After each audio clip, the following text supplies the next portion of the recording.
I stood there, dripping onto the saltillo tiles, my chest heaving not just from the sprint back from the harbor but from the betrayal twisting like a knife in my gut.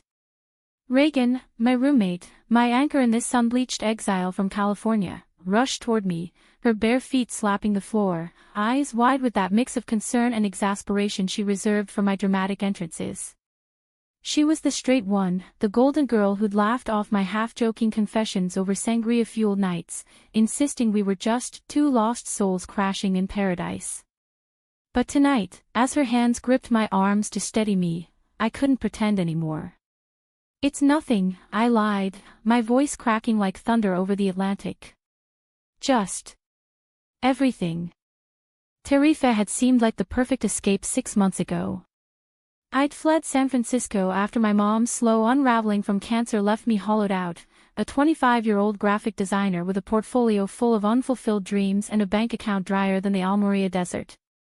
Reagan, my old college buddy from UCLA, vibrant, unapologetically hetero, with a laugh that could disarm a room, had pitched the idea over late-night tacos. Spain, Quinn. Windsurfing, flamenco, forgetting all the bullshit back home. My remote editing gig for that indie film studio pays enough for a shoebox villa. Come on, it'll be like Thelma and Louise, but with more paella. I'd said yes because saying no to her felt impossible, because in her orbit, I felt alive again, even if it meant burying the ache that bloomed every time she brushed my hand reaching for the same olive jar. Our villa perched on the edge of town, a whitewashed stucco haven with cobalt blue shutters and a courtyard tangled in bougainvillea. Morning started with espresso strong enough to wake the dead, brewed on a hissing stovetop while we debated the merits of Picasso over tapas. Afternoons, I'd sketch the kite surfers dotting the horizon, those colorful sails whipping against the relentless Levant wind, while Reagan edited footage on her laptop, her blonde hair tied back in a messy bun, humming indie folk tunes that made my sketches come alive. Evenings blurred into walks along the beach, where the sand whispered secrets to the waves, and we'd share stories of home, her ex-boyfriend's betrayal in LA, my unspoken crushes that always ended in polite rejection. She was my safe harbor, straight as the strait itself, and I was content to be the friend in the wings, stealing glances when she wasn't looking. But cracks had started forming weeks ago, subtle as the first fissures in drought-parched earth. Javier appeared like a character from a Hemingway novel, tall, olive-skinned, with calloused hands from sculpting driftwood into abstract forms that sold to tourists in Gibraltar. Reagan met him at a beach bonfire, one of those spontaneous gatherings where locals strummed guitars and strangers became confidants under the stars. "He's got this intensity, you know," she'd gush the next morning, her cheeks flushed from more than just the wine. "Like he sees the chaos in everything and turns it into beauty." I nodded, forcing a smile over my chuo, but inside, jealousy coiled like the Mistral winds that battered our windows. That night, as the storm raged on, Reagan tugged me toward the couch, wrapping me in a blanket that smelled of her lavender soap and the faint salt of the sea. "Talk to me, Q. You're shaking." Her fingers lingered on my shoulder, warm against the chill seeping from my bones. I wanted to pull away, to storm back into the rain and let it wash away the image of her lips inches from his. But instead, words tumbled out, raw and unfiltered. "I saw you. With him. In the plaza. And it gutted me, Ray. Because every time you smile like that, I wish it was for me." The room went still, save for the rain's relentless tattoo. Reagan's blue eyes searched mine, confusion flickering like lightning. "Quinn, we're just friends. Javier's helping me with a project, nothing more." She pulled back slightly, the blanket slipping from her grasp. "But the way you're looking at me right now. God, is this about that stupid drunk confession last month? I told you, I'm not." "Straight lines blur in places like this," I whispered, echoing a line from one of her favorite Kerouac passages we'd read aloud on lazy afternoons. My hand found hers, tentative, electric. For a heartbeat, she didn't pull away. The air thickened, charged with the scent of wet earth and unspoken possibilities. Then, as if the universe itself exhaled, she leaned in, not with passion, but with the quiet mercy of friendship. Her forehead rested against mine, and in that shared breath, she murmured, "You're my person, Quinn. Always will be. But let's not complicate this." I nodded, swallowing the lump in my throat, but as she stood to fetch tea, her silhouette framed by the flickering candlelight, I knew the complication was already woven into the fabric of us. Tarifa's winds carried secrets, and mine was unraveling thread by thread. The next morning dawned brittle and bright, the storm's fury spent, leaving puddles that mirrored the cloudless sky. I woke to the clatter of pans in the kitchen, Reagan's voice humming an old Joan Baez tune as she whipped up tortilla española. "Rise and shine, sleepyhead. Church bells are calling, mass in the square today, if you're up for it." Her grin was sunshine after rain, but I caught the undercurrent, the way her eyes darted away when they met mine. We ate in companionable silence, the golden yolks of fried eggs pooling like unspoken apologies on our plates. Venturing into town felt like stepping into a painting, whitewashed walls splashed with murals of bulls and gypsies, the air humming with the chatter of fishermen mending nets. Tarifa was a crossroads, where Africa kissed Europe across the narrow strait, and Americans like us were novelties, blending into the expat crowd of surfers and retirees. We wandered the mercado, haggling over figs plump as promises and wheels of manchego cheese veined with history. Reagan bartered in her halting Spanish, her laughter drawing stares, while I trailed behind, sketching the scene in my notebook, her profile sharp against the chaos, a study in contrasts. By afternoon, we'd escaped to the beach, the wind whipping sand into tiny whirlwinds. Reagan kicked off her espadrilles, racing toward the waves with that reckless abandon that made my heart ache. "Come on, Q. Last one in buys gelato." I chased her, the cold foam nipping at my ankles, until we collapsed in the shallows, breathless and salt-streaked. She splashed me, her eyes sparkling with mischief. "Remember that time in Santa Cruz? You dared me to body surf the pier break, and I wiped out so hard I swallowed half the Pacific." I laughed, the sound surprising me. "Yeah, and I had to drag your dramatic ass out. Thought you'd swallowed a shark." For a moment it was easy again, us against the world, two Californians adrift in Andalusia's embrace. But as the sun dipped toward Morocco's silhouette, Javier appeared on the horizon, board underarm, waving like an old friend.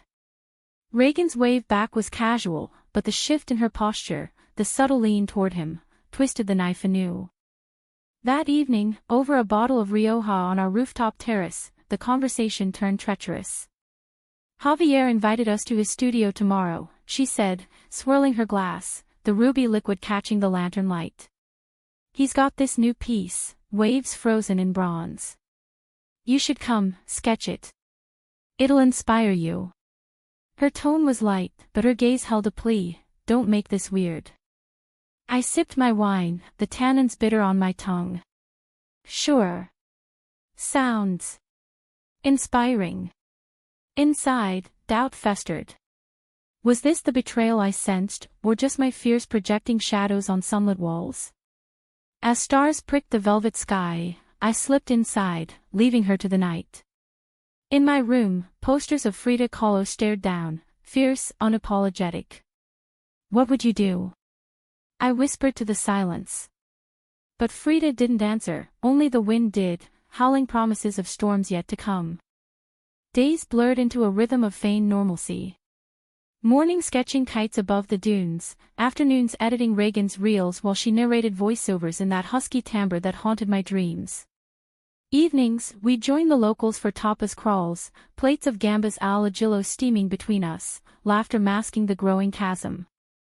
Javier became a fixture, charming, with stories of smuggling routes from the old days and a guitar that wove melancholy into the air. Reagan bloomed under his attention, her sketches evolving from safe seascapes to turbulent abstracts that mirrored my turmoil.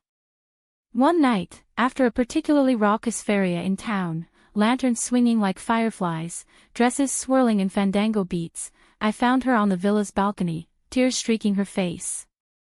"What's wrong?" I asked, sliding beside her, our shoulders brushing. She wiped her eyes, voice small.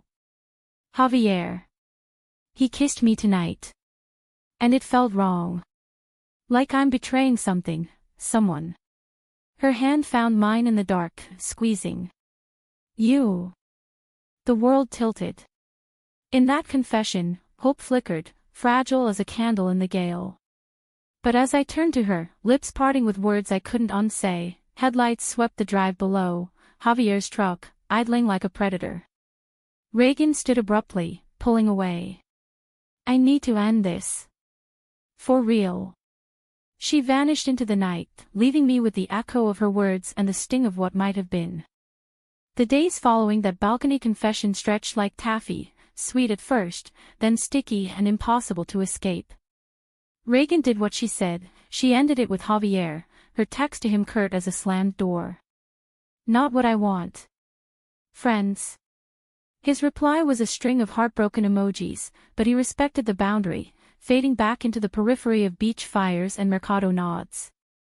For a week, it was bliss. Reagan and I cocooned in the villa, cooking paella from scratch, mine over-seasoned with saffron, hers perfectly balanced, binging old episodes of the L Word on her laptop while rain pattered outside. See? Betrayal's just plot fodder, she'd say, tossing popcorn at my head, her laughter a bomb.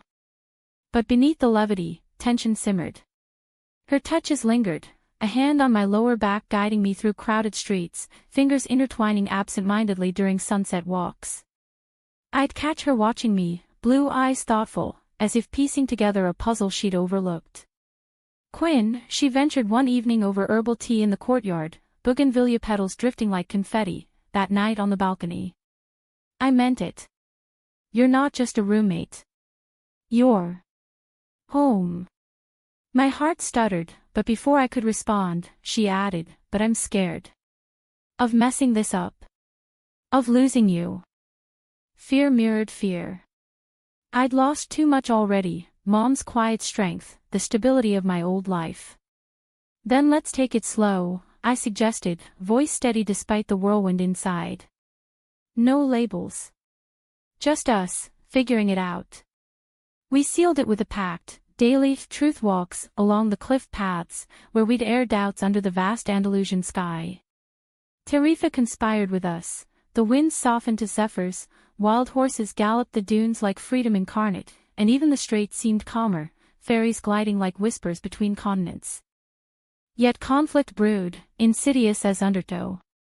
Enter Elena, Reagan's old friend from a semester abroad in Seville, vibrant, with raven hair and a journalist's edge, arriving unannounced with a duffel and a hug that lingered too long. Ray! This place is magic.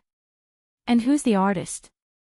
She eyed me appraisingly over café con leche, her smile all teeth and curiosity. Elena was everything I wasn't, worldly, flirtatious, with a laugh that commanded rooms. She'd dated women in college, Reagan confided later, but it was experimental, you know?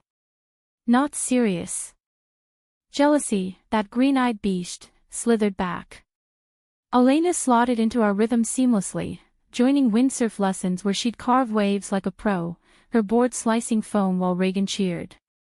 Evenings, she'd regale us with tales of Madrid protests and Moroccan souks, her hand brushing Reagan's knee under the table. I withdrew, sketching furiously in the corners, my lines jagged with unspoken hurt.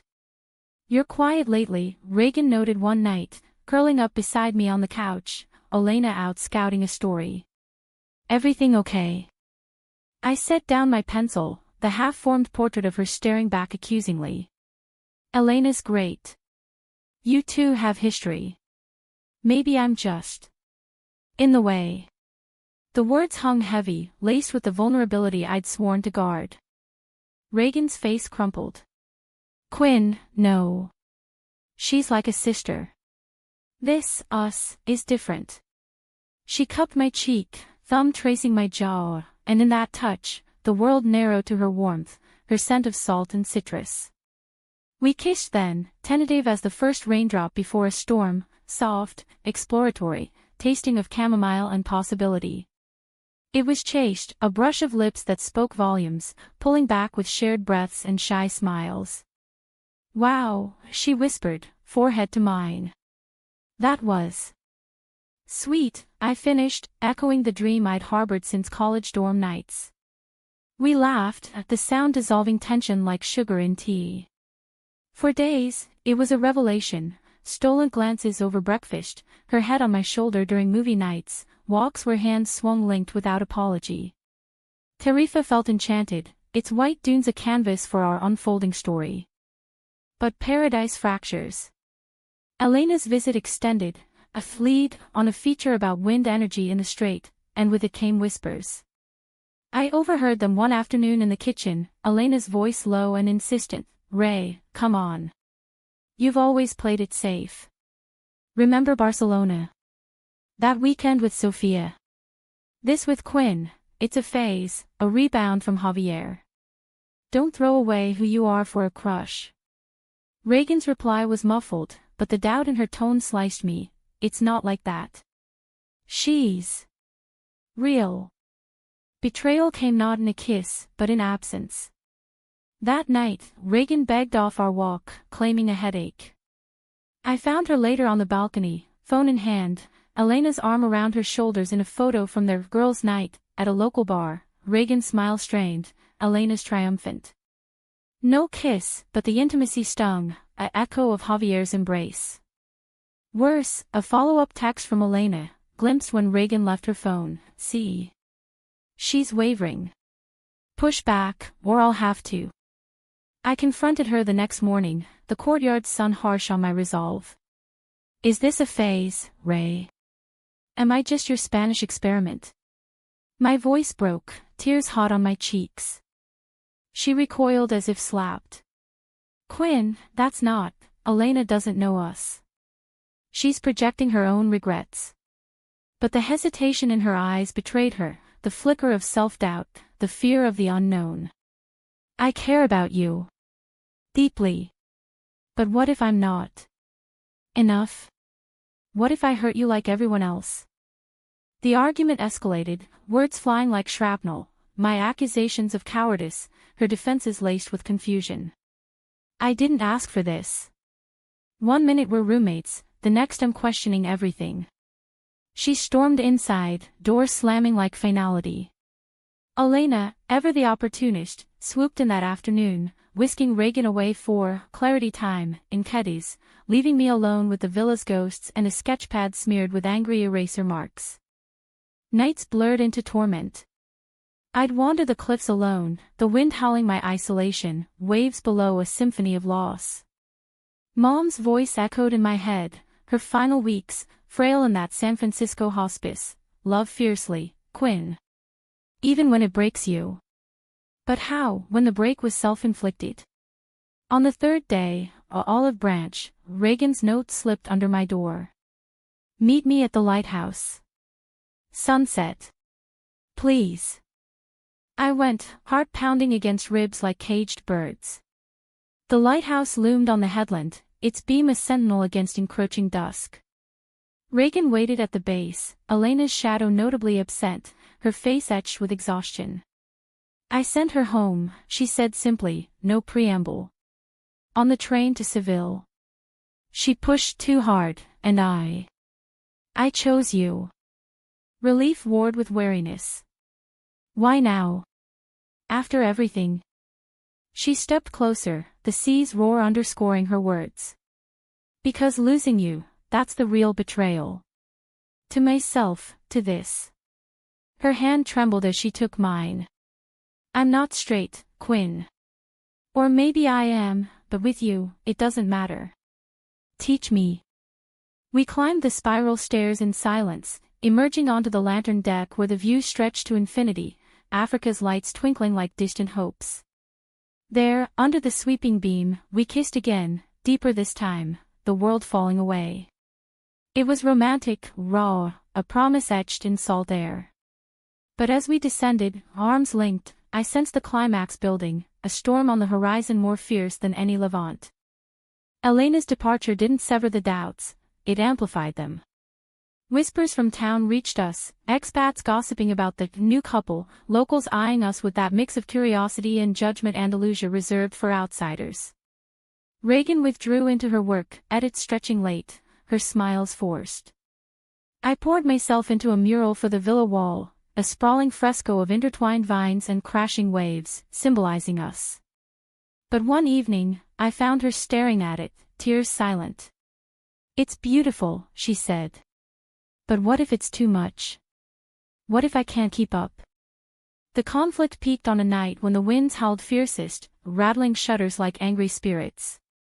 Reagan confessed over flickering candlelight, "I called my sister today. Told her about us. She said it's a mistake. That I'm confused, running from real life." Her voice cracked, vulnerability laid bare. "Quinn, I love you. But am I brave enough?" I held her then, not with answers, but with presence, two souls weathering the gale. "Bravery isn't certainty," I murmured, echoing Mom's wisdom. "It's choosing anyway." We clung through the night, emotions a torrent, laughter mingling with sobs, plans whispered for a future beyond Tarifa, perhaps back to California, roots intertwined. Dawn broke clear, but the true storm brewed within, betrayal's shadow lingering in the form of Reagan's unspoken fears. Summer crested Tarifa like a fever dream, heat waves shimmering off the dunes, turning our world into a haze of possibility and peril. Reagan and I navigated the newness with tentative grace, picnics on secluded coves where we'd feed each other slices of watermelon, juice trailing like tears of joy, midnight drives along the coast, windows down, her hand on my thigh as we sang off-key to Lucinda Williams. It was romantic in that unhurried American way, stolen, sun-kissed, with the tang of adventure, but drama lurked, ever the uninvited guest. The betrayal crystallized on All Saints' Day, when the town veiled itself in marigold garlands and candlelit vigils for the departed. We'd planned a quiet evening, but Elena returned, not with announcements, but with cunning. She'd finagled a surprise visit, train ticket in hand, claiming reconciliation. "I was wrong," she told Reagan over the phone, voice syrupy. "Let me make it up. One dinner, 4 old times." Reagan, ever the peacemaker, agreed without telling me, her guilt a silent passenger. I discovered it mid-afternoon, spotting Elena's rental scooter parked crookedly in our drive. Through the kitchen window, I watched them, Reagan chopping cilantro for gazpacho, Elena leaning too close, her laugh a siren's call. Then the hug, prolonged, Elena's hand lingering on Reagan's waist, lips brushing her ear in what could have been a whisper or a promise. Rage and heartbreak collided, propelling me inside. "What's this?" I demanded, voice steeled despite the tremor. Reagan spun, knife clattering. "Quinn. Elena just got here, it's nothing." But Elena's smirk said otherwise, her eyes appraising me like a rival. "Hey, artist. Heard you've got Ray all twisted up. Hope you're worth the drama." The air crackled. Words erupted, my accusations of sabotage, Elena's deflections laced with half-truths, "She's always run from commitment, I'm just the mirror." Reagan, caught in the crossfire, shouted, "Stop. Both of you." But the damage was done. Elena stormed out, tossing over her shoulder, "Call me when you wake up, Ray." Reagan turned to me, eyes pleading. I invited her to fix things. Not this. Betrayal's sting was multifaceted, not just Elena's meddling, but Reagan's secrecy, a fracture in the trust we'd built. "You chose her over telling me," I whispered, backing away. "After everything." "I chose peace," she cried, but the words dissolved into sobs. We circled each other like wounded animals, the gazpacho forgotten, its red stain mocking us on the counter. That night, I slept on the couch, the leather cold against my skin, while Reagan barricaded in her room. Dawn brought no resolution, only a note, "Space. Please. I need to think." She left for a solo hike to the Roman ruins at Bello Claudia, ancient columns standing sentinel to empires fallen. I wandered town alone, the festival solemnity mirroring my grief, widows in black lace, children scattering petals for souls adrift. In the plaza, a street performer strummed a lament on violin, notes weaving through my resolve. Mom's ring, a simple silver band on my thumb, grounded me, humanity lies in forgiveness, Quinn. even when it hurts. By evening, I found Reagan at the ruin's edge, silhouetted against the setting sun, her figure small against marble ghosts. She turned, face streaked with dust and tears. I talked to Elena on the way back. Told her to go, for good. And I get it now. The fear. It's mine. But so is the love. We sat amid the stones, the past's way to teach her. She confessed, doubts from her conservative upbringing in Orange County, the pressure to fit the straight narrative, Elena's return a siren song of familiarity. You slipped into my arms that first stormy night, she said, voice soft as sea glass, and I whispered you tasted like sweetness because you do, honest, vital. I was scared to admit it. Climax crested not in shouts, but in quiet unraveling. As stars emerged, we traced the ruins' contours, hands linked over weathered inscriptions. What now? I asked, the question a bridge over abyss. Now. We build, she replied, resolve hardening her gaze. Not perfect, but real. Human. The weeks that followed were a tapestry of healing, therapy sessions via Zoom with a Barcelona counselor specializing in queer expats, letters to Reagan's sister bridging familial chasms, my mural completed with her input, vines entwining, waves merging without erasure. Conflict lingered in small ways, nights when old insecurities surfaced, mornings of overthinking, but we met them head-on, emotions the forge shaping us stronger. Tarifa, with its winds of change, mirrored our arc. We joined a local LGBT support circle in Gibraltar, sharing stories under rainbow flags fluttering like defiant kites. Javier even reappeared, not as suitor but ally, gifting Reagan a bronze wave sculpture inscribed Courage and El Chaos, courage in chaos. Elena faded into memory, her betrayal a catalyst, not conqueror. As autumn waned, we faced the ultimate test, my visa expiring, Reagan's contract ending. Stay? She asked one cliffside evening, the memorable dusk painting us in amber, the moment I'd forever etch in memory, her hand in mine, ocean eternal witness. Or go home, together. Home is you, I said, pulling her close. No grand gestures, just the humanistic truth, love as choice, renewed daily amid life's tempests. We chose America, San Diego, where sunsets rival Tarifas, and family waited with open arms. The flight home was bittersweet, Villa Keys left with a neighbor, Bougainvillea a farewell wave. In our new apartment overlooking the Pacific, framed sketches from Spain adorned walls, us, intertwined. Years later, at a gallery opening for my first solo show, Seascapes infused with Spanish soul, Reagan stood beside me, her ring glinting, a commitment ceremony in Joshua Tree, under desert stars. Still sweet, she teased, lips brushing my ear. Always, I whispered, tasting forever. In the end, it wasn't tragedy or unblemished happily ever after, but the messy, profound humanism of two women choosing each other, slipping into arms not despite storms, but because of them. Tarifa's winds had carried us here, to a life woven from betrayal's threads into resilience's cloth. And in that, we found grace.